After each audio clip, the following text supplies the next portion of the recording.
Hello and welcome to the Project Good podcast. I'm your host, Anne-Marie Hilton. Project Good is a social impact podcast interviewing experts and advocates about the pressing problems that we face globally and hearing how we can move forward in the future. The Project Good podcast is brought to you by Project Good Work. The goal of this podcast is to inspire people and organizations to develop a mindset that can move others to positive action regarding the complex social issues facing people and the planet. For September, we're focusing on juvenile justice. Today I have the pleasure of interviewing Dr. Jennifer Peck, an associate professor in the Department of Criminal Justice at the University of Central Florida. Dr. Peck's research interests focus on racial and ethnic disparities in the juvenile justice system, treatment of disadvantaged groups throughout the juvenile court processing, and special populations in courts and corrections. Dr. Peck's work focuses on a long-standing problem of social and racial inequity in the justice system and bringing them to the light for change. Let's get into the interview.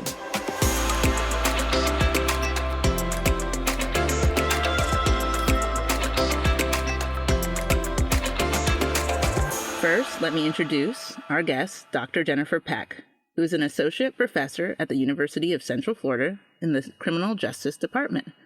Her recent publications appear in Justice Quarterly, Law and Human Behavior, Crime and Delinquency, and Race and Justice, an international journal. Dr. Peck is passionate about advocating for youth in the justice system by regularly revealing how young people are treated like adults instead of children going through the challenges of adolescence. Welcome, Dr. Peck. Thank you so much for having me. Thank you. So before we jump into the questions, I always like to know what drove people to do what they do. So what drove you to study and focus about juvenile justice? Sure. So this was kind of beginning when I was a master's student at the University of South Florida, earning my master's and later doctoral degree. And I took a graduate course on race and crime. And I had grown up in upstate New York in a very kind of homogeneous, middle-class population, and really was just introduced to this concept of race and crime in my graduate course. And at first, I was just amazed, but then also feeling pretty horrible about what was going on in our juvenile and criminal justice systems, because I had no idea about this while growing up. And so during my master's and doctoral studies, I had the opportunity to work with some wonderful mentors in the Department of Criminology at USF, whose research was focusing on racial, ethnic disparities in our juvenile justice system. And so from there, I was starting to learn about different types of community disadvantage, social inequalities, economic inequalities that all started to transfer into why we were seeing more racial and ethnic minority youth going through our juvenile justice system.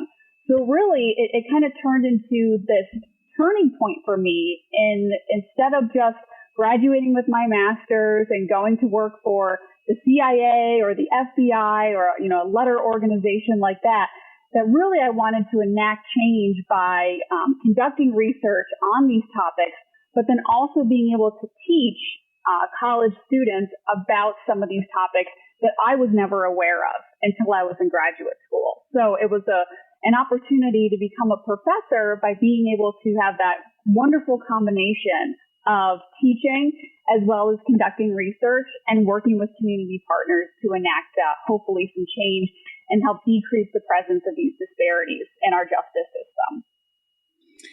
I guess just to get at the core, because as I was preparing for this interview and, I started to notice there's like different levels of where the justice system gets involved and also I guess how people view juvenile justice issues.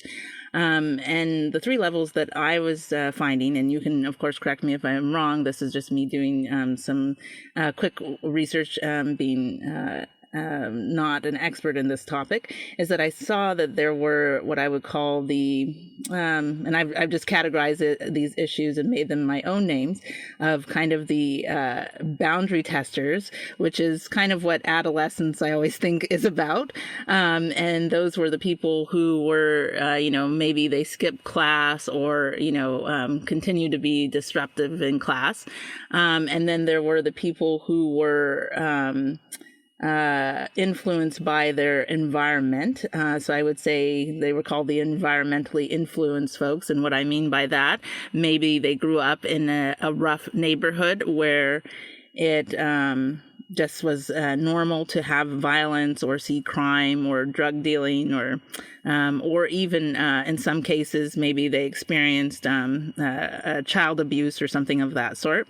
And then the third level that I seem to come to, and I just made this kind of a larger category, are I would say the ones that would be, I guess, mental health issues, because sometimes there are youth that are on a different level or scale that doesn't have anything to do with the environment or testing boundaries, just like adults as well. Just you may have a mental health issue. And so those were the three main parts that I was finding. And I would say, I guess, one of the things that started to concern me as I was looking and researching as well is that, I guess, the harshness that was put on youth. And so would you say that just to start off with, because I was, as I was looking at this, that the U.S. is like really hard on young people, or do you think that's not necessarily so? So in terms of, the U.S. being tougher on youth compared to other countries, I would agree with this. And now there is some issues here due to a lack of record keeping, right? Because unfortunately, not every country throughout the world is able to provide accurate statistics about the number of youth that are incarcerated in our United States. But so worldwide, it's not presently known, but certain agencies have actually estimated that more than 1 million children are incarcerated throughout our world. But other agencies have found that the U.S. leads our industrial world in the number and percentage of children who are in detention and in residential facilities.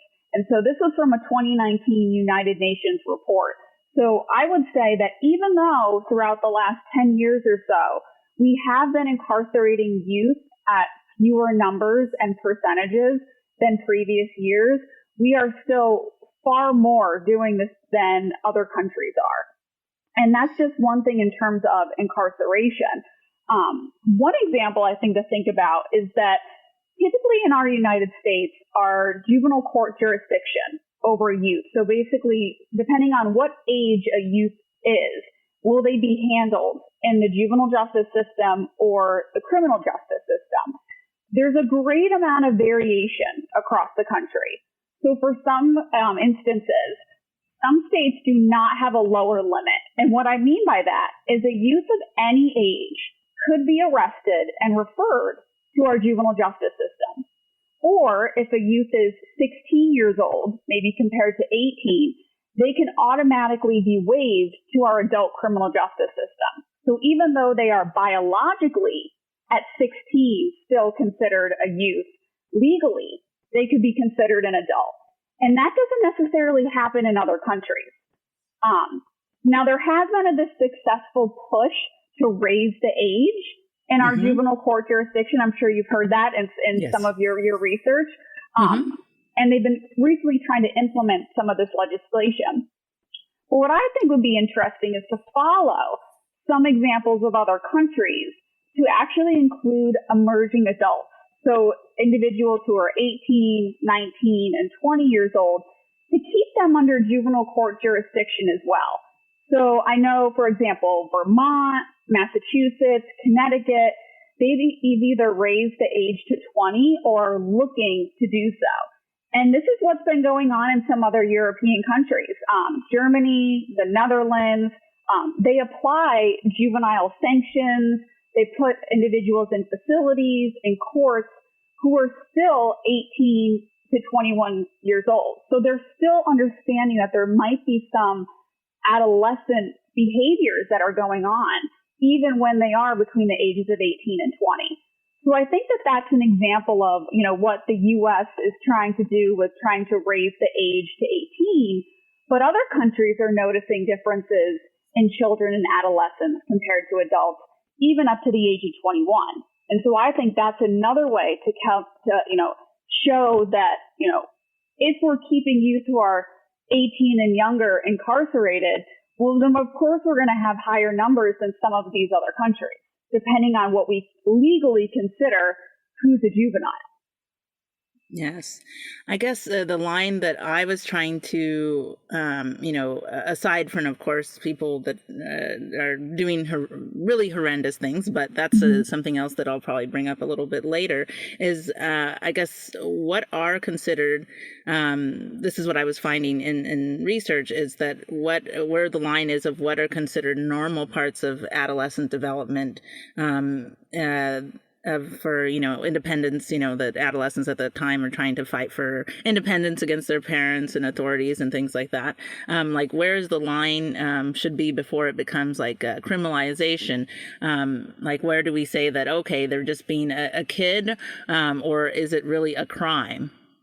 And so that's the difficulty there, right? So, research shows that most youth will outgrow their misbehavior without extensive treatment, right? So interventions technically should be, short term, keeping kids in their community, minimally disruptive, to not have them start to go through the pipeline of the juvenile justice system.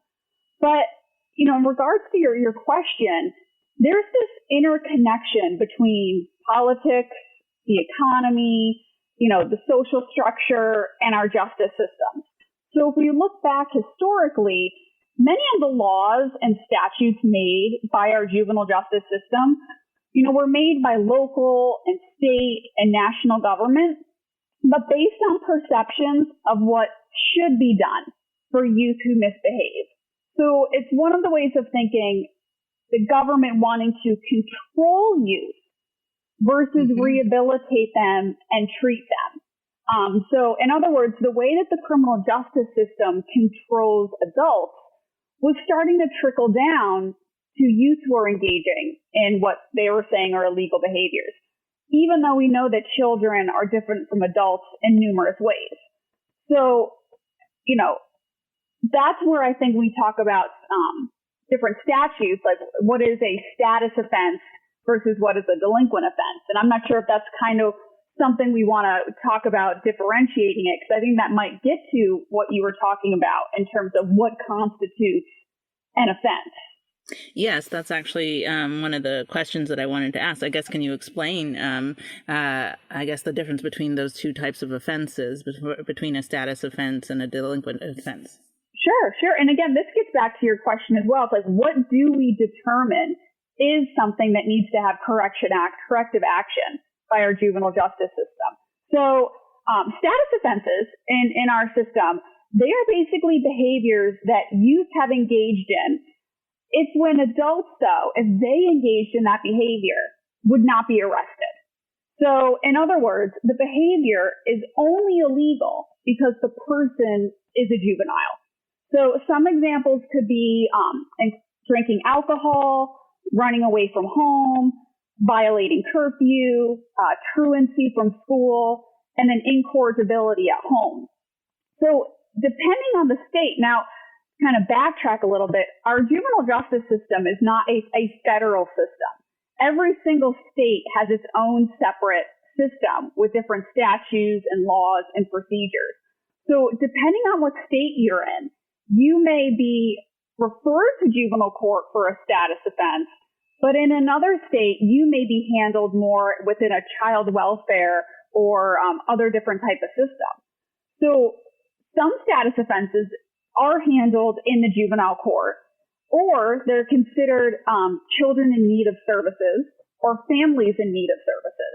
And so some of these status offenses in the states don't even go into the juvenile court because they're not wanting to have youth become in contact with that system. But it all depends on where youth live. So some argue that youth who commit status offenses are pretty much engaging in typical youth and young adult behaviors, kind of like you were just saying when you were asking your question, right? Like many juveniles may, experiment with drinking alcohol, run away from home, violating curfew, so on and so forth. But other behaviors, maybe such as chronically running away or missing school consistently, that could demonstrate that these youth may have underlying needs that could be addressed by our juvenile justice system through some type of community-based services. So there's that fine line if, is one individual skipping school once a month? Do they need to be coming in contact with our juvenile court? Or are we seeing, for example, a girl who is consistently running away? Is there some underlying problem that, yes, that technically is a status offense, but it may be that this youth has specific risks and needs that we could try to address with intervention in our system. So there's definitely differences in terms of the severity and the culmination of status offenses compared to our more delinquent or standard offenses that we would see in our criminal justice system. Yes, and like one of the things, especially for status offenses, and I may be considered, I guess, maybe old-fashioned if I say this, is like, where are the parents? Yes. Yeah. But and so because I know these days it's well, I guess I shouldn't maybe laugh at it, but people have a different mindset these days. But I think that parents do play a big part with their children and their behavior. Like I said, I guess I'm maybe old-fashioned in how I think, but I guess where are the lines? Like, for instance, I'm just going to make up a scenario, but in the instance of the girl continuously running away, I guess where in the system should they, have a talk with the parents? Perhaps the parents are abusive, or maybe they're not abusive, they're just the neglectful, and they're just like do whatever you want to do, which there are parents like that.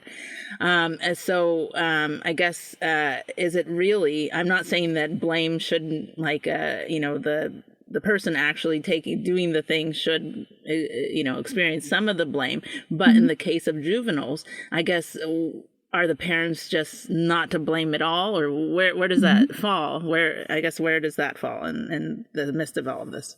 Yeah. And I'm going to sound like a broken record throughout our whole chatting session, because I'm going to keep saying it varies from state to state, because it depends on how each local juvenile justice system operates and how involved they want the parents to be. So in terms of going back to your example, if we have this girl who's consistently running away, and maybe she's brought into a juvenile assessment center by law enforcement, there are things called risk and needs assessments that an intake officer or probation officer will administer. And what it was, it's a long questionnaire and interview about school-related factors, family situations, history of mental health, substance use, living accommodations. And they will try to contact the parent as well to kind of get a bit more information about what's going on in the family situation. Unfortunately, sometimes there are situations where a parent may say, I can't control my child. If they come home, they're just going to run away again. And, they'll try to do an individualized plan for that youth. Or they may have the parent who is more involved and says, look, we are having some issues. Maybe it's a type of just learning how to communicate more, some family type of therapy. And because the juvenile justice system was founded on the best interests of the child and more individualized rehabilitation, the system therefore can try to help form a plan of how to meet the needs and address the risks for that family as well. So that's kind of, one example based on your scenario. But I think, in terms of what role parents play, sometimes I think we need to look at the larger picture. And so, for example, children are honestly, I believe, innocent bystanders sometimes. and even kind of victims for some of their parents' circumstances. Whether it's the individual behavior of the parents or larger societal issues.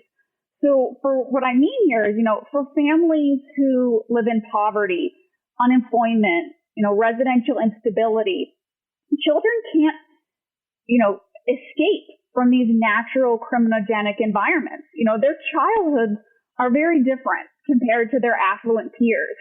And we know that justice-involved youth they share very similar characteristics. And some of those you already identified, right? Impoverished childhoods, abuse or neglect, trauma, family instability, limited employment opportunities. And so what happens is that many of these children are born into this situation that they can't actually control.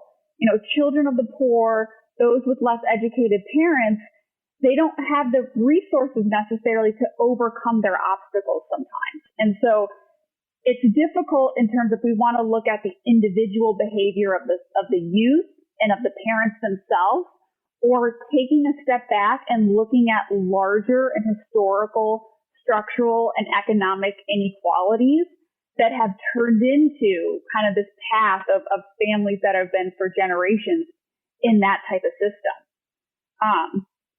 So, parents, I don't think, can automatically be blamed for the behavior of their children, but sometimes I think there needs to be a lesser focus on what the youth did and the individual decisions of the families, and then kind of put a larger focus on our larger structural inequalities that have really kind of just translated to these long-stemming problems for impoverished families. So it's almost like thinking about the larger picture versus those individual decisions, if that makes sense. Because for one example, it could be, there may be single parents who work multiple jobs and are unable to supervise youth during the day.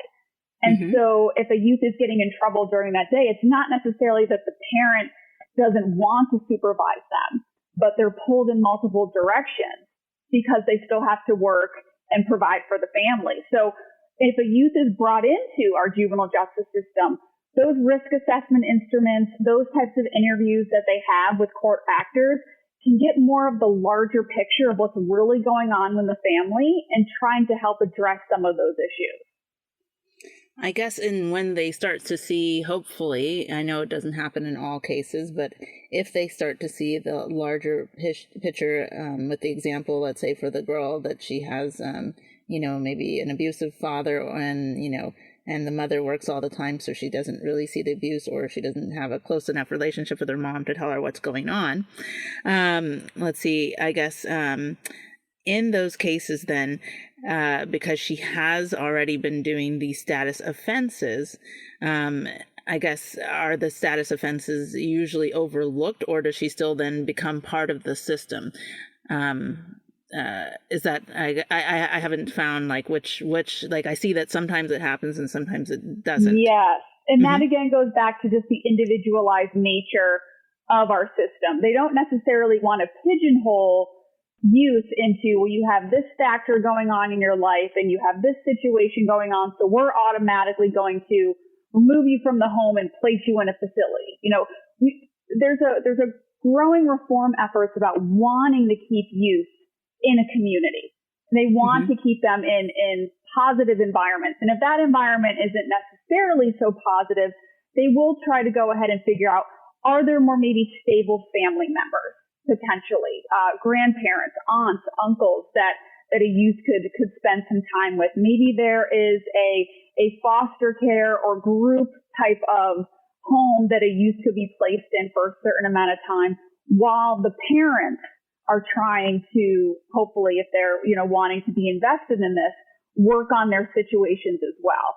Because ideally, they don't want to separate families, but sometimes, depending on the situation, removing a youth from their home may be a more positive outcome and, transition for a child than keeping them in that home environment. And so it's difficult, in researching and talking with youth, because sometimes you don't want to say, oh, well, you were placed into a residential facility. Well, at the same time, that facility might have more stability and structure and opportunities than a youth who is currently in their own home right now.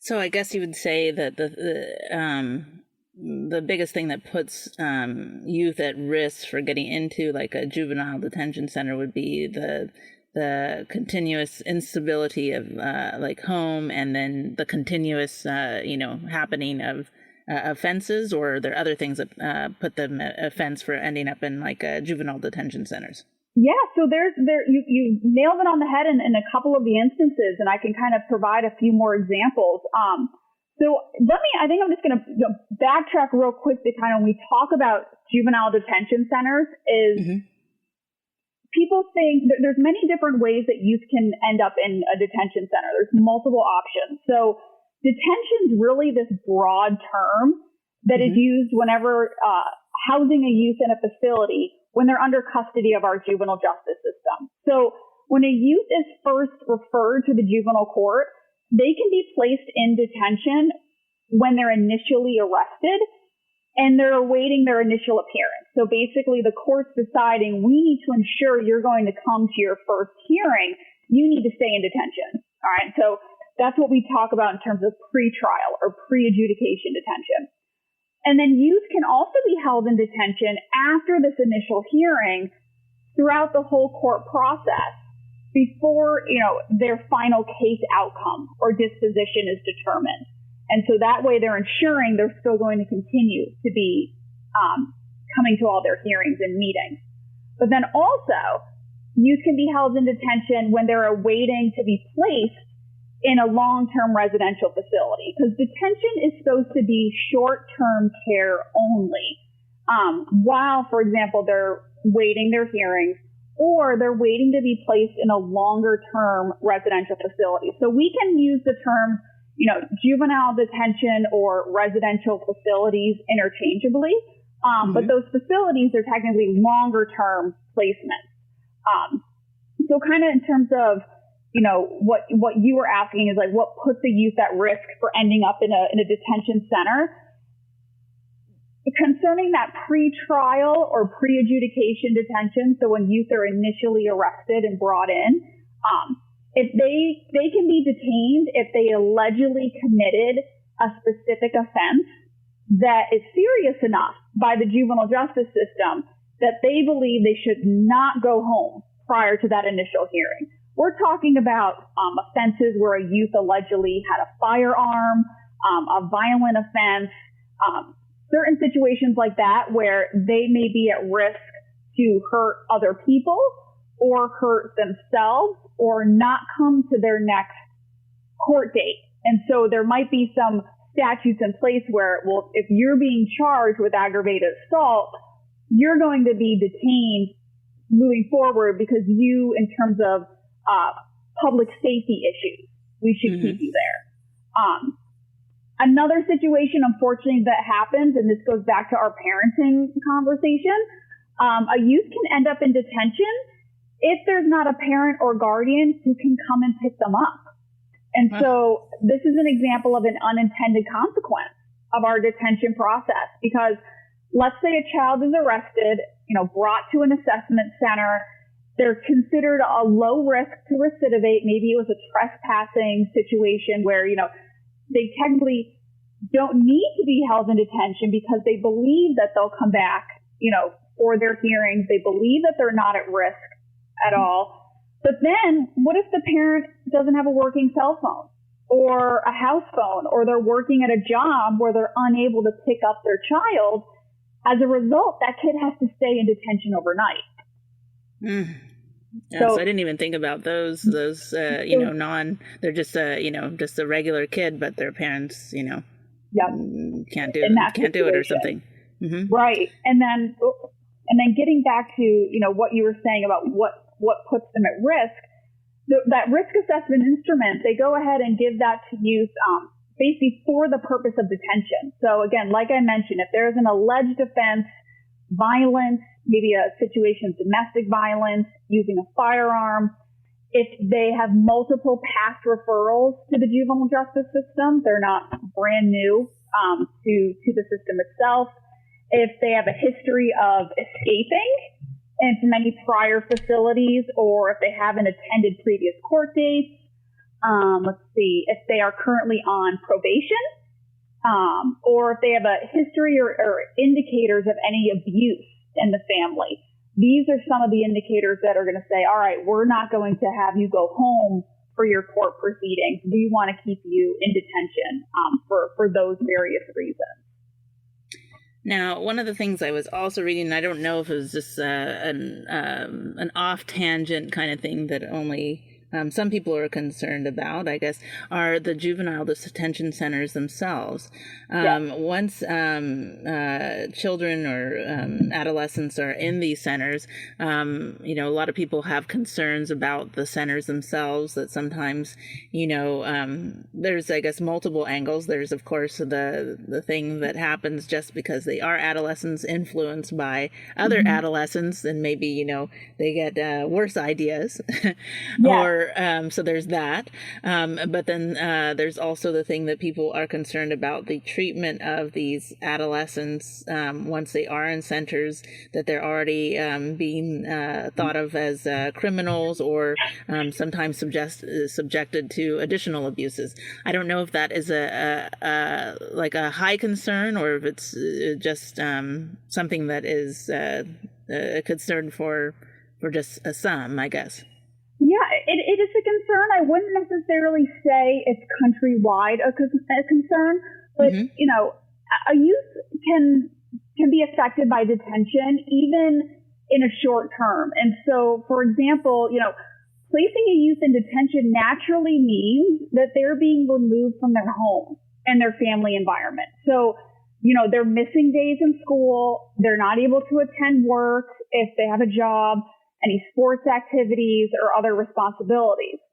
So while school, counseling, treatment, and rehabilitation, those are available to youth who are in the longer-term residential facilities. But as I said before, detention centers are meant to be short-term housing. And so now specifically, I'm more familiar with our juvenile justice system here in Florida. Those youth in detention do receive education, mental health, substance use, and healthcare while in detention. But at the same time, once you're removing youth from their home, they're going to be missing out on their natural, and daily routine. And, many justice-involved youth, they have a history of trauma, as we talked about briefly before.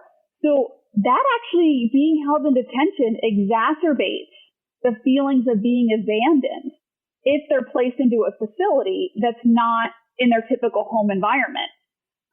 And so those are some of just in terms of the routines, but in terms of the conditions of our detention centers, you're kind of spot on about what unfortunately negative situation should happen, which is why I think, detention centers should be held for youth in certain circumstances. So, in talking historically about in the 1990s, the Office of Juvenile Justice and Delinquency Prevention, it's OJJDP, that's kind of our main, funding source and national information about juvenile justice.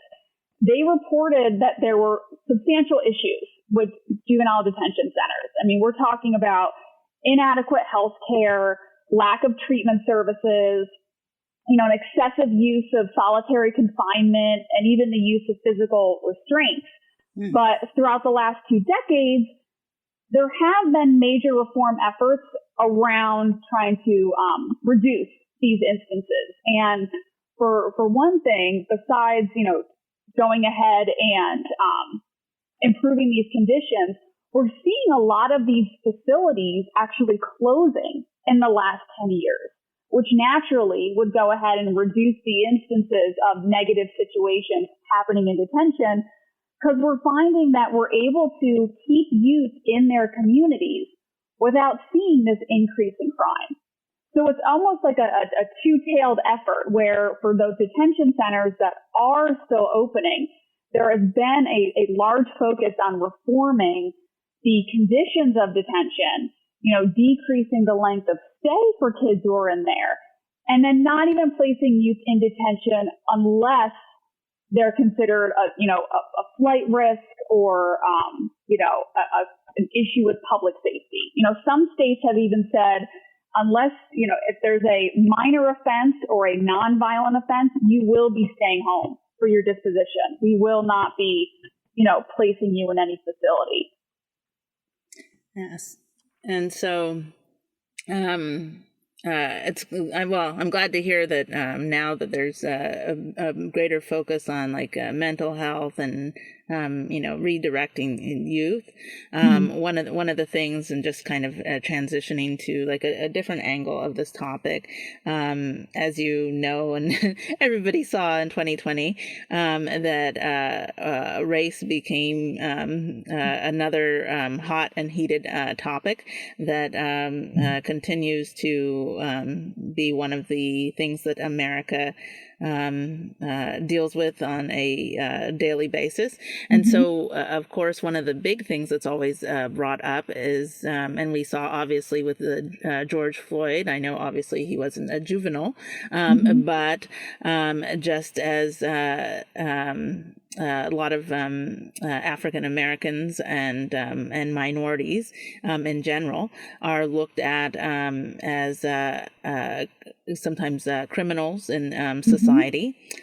How does race, I guess, play for juveniles? We've seen obviously all these killings, so it's I have lost count, and just to be honest, I've become I unfortunately, I guess it's part of this is sad to say, but I guess it's part of being an American. You become desensitized to all of these killings. I don't even know anymore about each of the scenarios, because I've gotten to a point that I'm just like, oh, okay, everybody's upset for a week, and then we move on, and then another one happens, and I almost don't feel like there's an end to it. So I guess why would you? I guess historically we know the background of race in America, but why is it hitting our youth so hard? Because that's a lot of the people who have gotten shot and all of this other stuff. And it's something like you just said. The issue of race has been an inception since America began, and it's the same thing with the juvenile justice system. Unfortunately, the presence of racial disparities has been evident in the system since its inception. In fact, racial disparities are one of the first things that stands out in what the juvenile justice system looks like. And for example, it's the Sentencing Project is a foundation and organization that focuses a lot on disparities in our juvenile court. And are finding just recently, Black youth are 4 times more likely than their white peers to be held in these juvenile facilities.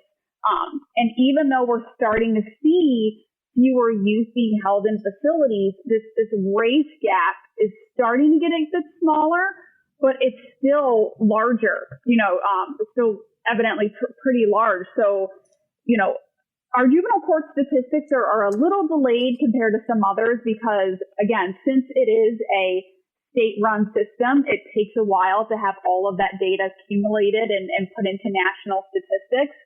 But we're seeing, the white placement rate, so white youth who are placed in these facilities are about 114, per 100,000. And that's 114 for whites, but we're seeing 315. The youth placement rate was 114. There we go. The Black placement rate was 315 per 100,000. And then whites were 72 per 100, right? Oh my God. Exactly. Wow. Right. And it's one of those, I want to answer your question. I want to talk about that definitely. But sometimes I just was sometimes we need just some statistics in the beginning to show okay, this is actually happening now.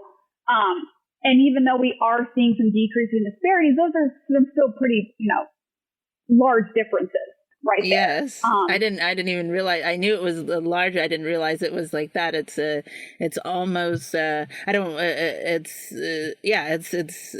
you'd have to, if you were just you'd have to say, okay, there's either a certain race is so bad, right, or something, or there has to be something not right, because that's an extreme. I could see if it was like 100 to maybe 300.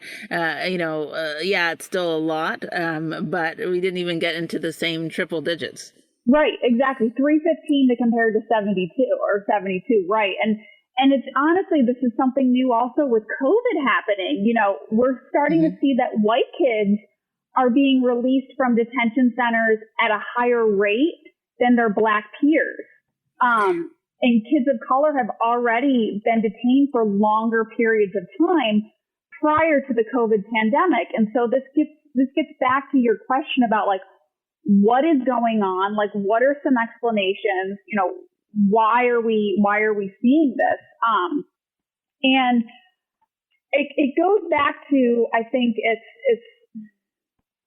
it's difficult. This is such a complex question, and it's one of those where, I've been researching for now 11 years about these disparities, and people ask me and they want that like one sentence answer, right? Like, why do we have these racial and ethnic differences? And it's so complex and so multifaceted.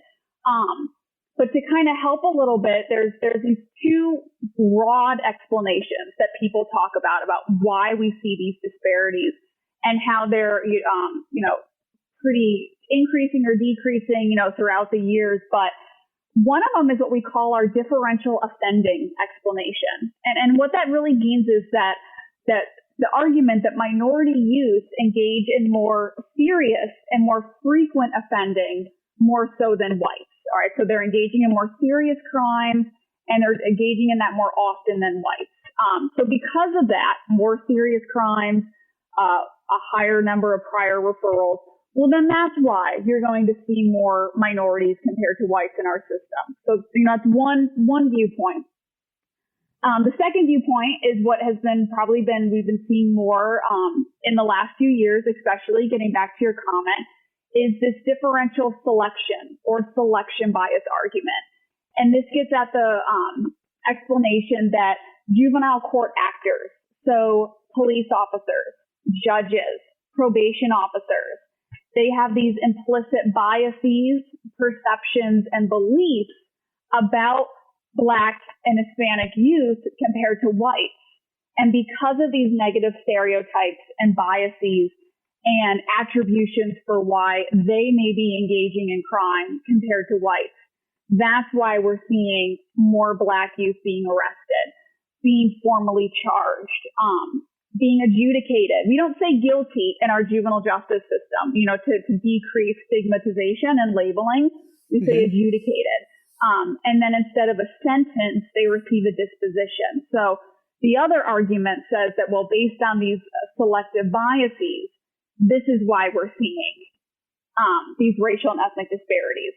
But even I would say that even at before both of those, I think also it gets back to, and I talked about it briefly, problems with poverty, unemployment, lack of opportunities, which occur across all races, but tend to be more detrimental for minorities compared to whites. So if minority youth are coming from communities that have fewer alternatives to institutionalization, like they don't have the resources in their communities, they may have them be placed in institutions because they don't have the social services, the educational resources, mentorship in those communities. So it's almost like, well, we're not going to put them back in their communities because they don't have the services there. They need to be in institutions. A lack of funding, like mental health treatment, extracurricular activities, those are less, judges in the juvenile justice system are less likely to release youth who have committed such offenses but don't have access to those resources. And what are we seeing? We're seeing that more youth are coming from these communities of being a racial and ethnic minority. So it's very convoluted because let's think about this. I started with the whole, differential offending explanation. If they're engaging in more serious offenses, is that because they live in impoverished communities with a lack of opportunity. They see their friends in gangs. They have the increased presence of firearms. It's easier to, engage in illicit activity in those communities. And is that why they're engaging in more frequent offending? Let's look at the selection bias example. If there's the perceptions that, we have certain hotspots where crime is more likely to occur, and these hotspots tend to be more in inner city and minority communities, well, then the police may be going into those communities to then have more over surveillance in that.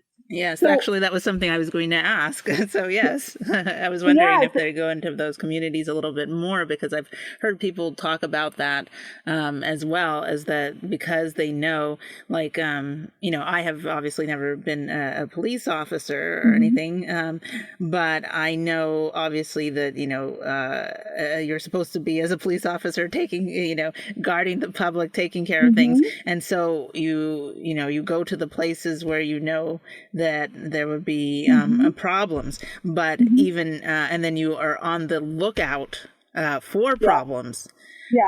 So that's a factor, I guess, that is always brought up by a lot of people, is that it's because people are out there looking for a problem. So if you look for a problem, you'll find one. Well, it could be that, and also let's think about the fact that maybe certain offenses are able to be, done in closed doors. So, there is drug use that occurs throughout lower, middle, and upper classes. Drug use occurs throughout all socioeconomic status. But certain drugs potentially could be exchanged behind closed doors, which people are not, it's a more private type of situation. I'm just giving one example. Versus there be other situations with drugs that are more in the public eye. So naturally, if certain offenses are occurring more often in the general public, it's easier for law enforcement naturally, whether they're looking for or not, to see certain things happening in certain areas compared to others. That's one of the difficulties in there. And so, we have those two main explanations for why we see minority overrepresentation. But at the same time, I do think it's a larger societal issue that both of those explanations stem from issues of poverty and lack of opportunity and, difficulties with school and education, mental health services, and so on and so forth that have been going on for generations. Even one more example, if we think about the pandemic, like I mentioned, fewer youth are being detained during the pandemic, but when they are, it is a greater proportion are being detained for serious offenses, which should be happening. We're talking about, especially with a weapon, violence, and then what they are seeing is that there is a higher number of minority teenagers who are more likely to be detained and are being detained for those offenses. So it's unfortunate. I wish I would have that one sentence answer, and I'm sitting here talking your ear off for 5 minutes on the one question, because it's so multifaceted. No, I know it's a huge problem. One of the things too, the thing is when you mentioned that they would send over non-minority youth or white youth because they have the resources within their community, and then for minorities not having those resources in the community, it puts them in, I guess, a continuous cycle. And so somebody that stole the candy bar, now because they've stayed into the system is now into murders or something like that. Because, of the continuous exposure and, what it does to you mentally. I guess, is there, I want to say, is there any hope almost, but is there hope that, I guess, that this can actually be corrected? So I do think that there's hope. I think one of the things we need to think about is, again, it's multifaceted, but in a way to talk about this is in a larger larger ways of thinking about it. I think we need more support from the general public, and I can talk about this with different aspects. But the first one is support for the general public about specific policy reforms. And what I mean by this is just like what you were saying with the kid in the candy bar example. Reinvest in communities so youth can be kept in their homes and that they're not placed outside and into confinement because of their behavior. I think it's something about, the general public, I think, could be more educated about the characteristics of kids who come into contact with the system. There's a history of abuse and neglect or family situations or mental health problems. And recognizing that they're not these super predators. They're not these rational decision makers who choose to engage in these behaviors, but a lot of them have just risks and needs that can be addressed with treatment and services. And even better, if those services can be done in the community. I honestly believe that we need a society that's committed to child welfare, enacting laws to kind of alleviate these root causes of inequality and poverty, and make people realize that we do really need to invest in youth. And, not to sound cliche, but they're necessary for the future of survival. And so, we have decades of economic inequality, concentrated poverty, racial isolation, lack of opportunity. And unless we can see some changes and have the public realize that this is what's going on, and want to invest in it, that's what I think is you're going to start to see the trickle down effect of fewer youth in our system. But also, we're actually at our lowest juvenile crime rate in the last 40 years across a nation. But the media and the general public, they see these situations on the news and on social media about juveniles engaging in these heinous behaviors. That's a very small proportion of all of the juvenile offending. And I think it's almost where we need to focus on the positives and the success stories of youth who became involved in our juvenile justice system versus some of those small, not small in terms of impact, because there are some heinous offenses, but the small number of youth who are making the news. It's almost like they're focusing more on the negative and then the positive. I think if the media and people were to see some of the positives of our juvenile justice system in terms of rehabilitation and focusing on the risks and needs of youth and realizing the majority of offending will decrease as youth get older, we can get more kind of support from the public and from legislators that change can be made. But it's going to be, many people say that's not possible. I think it is possible.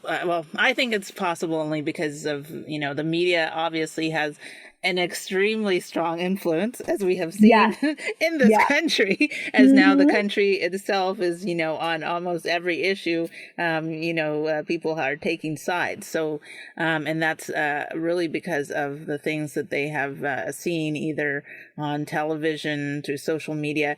I think right now media has the most influence that I have almost ever seen, because people live and die by their media almost these days. Yeah.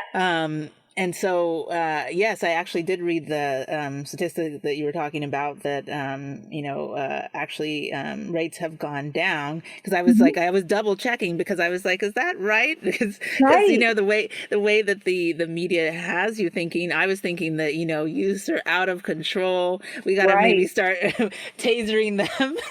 Exactly. They're trying to find more that's what we see in the media. And don't get me wrong, especially in this last year, we have been seeing specific cities that have had some increase in violence and in homicide, including with juveniles. But the general national rates over the last 40 years have been steadily decreasing. But just like you said, I have debates with my family about this, and I don't ever like to pull, the hey, I have a degree in criminology. I teach statistics to my undergraduates. I don't like to pull that card, but I'm like, this is what the data show, not what you're necessarily seeing, on the nightly news. Yeah, no, because the nightly news would have you believing that we are, spiraling out of control, and maybe we have to rethink. Because I have a daughter, and I was like, I was thinking that I got to have some serious talks. We can't do this, this, Right. Yeah, that's what they have you believing. I guess now one of the things, because things have been decreasing because of the pandemic, I guess I'll say we are still in the pandemic as we have the Delta virus. Rising. And so young people were being released because, of course, we don't want to continue spreading the virus. But do you believe also because of from the mental health aspect that this being locked up and not being able to socialize as they usually do as kids, do you think that in the future that because of this pandemic it will lead to problems among our youth? But I think this is a two-pronged question here, because research has shown that any time spent in detention, in terms of being away from your family and your friends and your routine, can be negatively impact youth, especially with COVID, when youth have been still being detained. In-person visits were completely halted. There was video conferencing only. And so the release of youth into the community is positive with this pandemic, because they were still together, with their family. But I think if we look about this in terms of the pandemic and mental health and potential increased problems for youth, I think it's possible, but I think it's also something that all of us, regardless of age, are having to deal with right now. I think many of us need structure, routine, stability in our life, and the pandemic turned that upside down for all of us, right? And so even though there was that decrease in referrals to the juvenile justice system, and this could also attribute because youth were not going to school. They had the closing of recreational areas, social distancing mandates.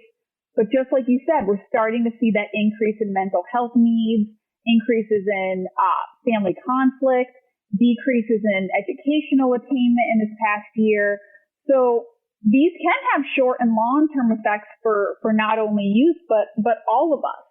And so while I believe it's a positive note in the direction that we were able to detain less youth and not see this increase in juvenile crime, I think it's a way to look at the larger picture that all of us have been kind of going through some things throughout this past year. And so we need to all be cognizant of our own mental health needs, and then definitely for children as well, because sometimes they may not be realizing what they're feeling unless you start to notice some things of acting out. So I think it's a time for all of us to be more aware about how we're feeling, and therefore how our children and our family is feeling. Because again, the positive note is we're having less youth detained, we're having fewer youth referred to the juvenile justice system, but this pandemic has impacted all of us.